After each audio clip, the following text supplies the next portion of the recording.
I'm Alan Searcy. I'm the author of Southern Ghost Stories, Ghost of Gallatin. Today we're here at Chubb's. Originally this building, it was built in 1883. It was a firehouse, a city hall, at one point it was a jail, and also a brothel. Lots of really cool history and a lot of really cool hauntings inside. Let's go check it out. Now I've been told by multiple staff members that at night when they close down, they put the chairs on top of the tables. Well, they'll walk to the bathroom, walk to the kitchen, they'll come back and the chairs will be knocked off into the floor.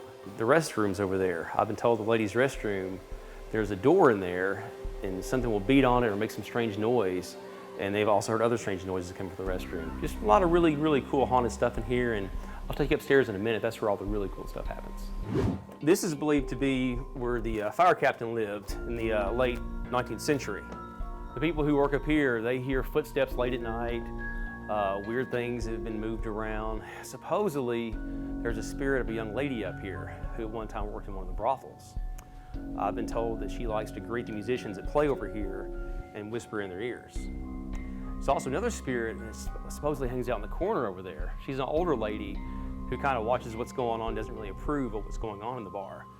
Now, some of the waitresses here have told me some pretty crazy stuff. They told me that people have seen faces in the windows here.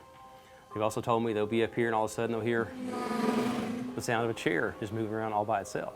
Down here in the pool room, this is where they kept the carriage that the horses had, the water hoses and all of the stuff they used to fight fires back in the 19th century. The carriage was in this room. The horses were parked out back and tied to a tree.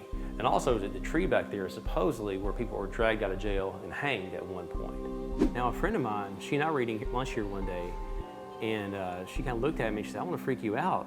She said, "But a man came and greeted me." She was sitting right there.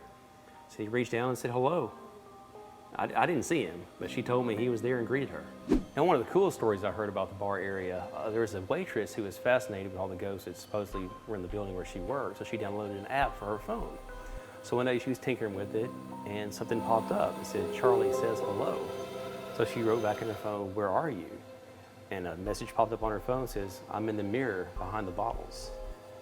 Now, I'm not sure if that app's legit or not, or if someone's pressing buttons somewhere in China, but it's still a really cool story, and it makes you wonder, what if it is legitimate?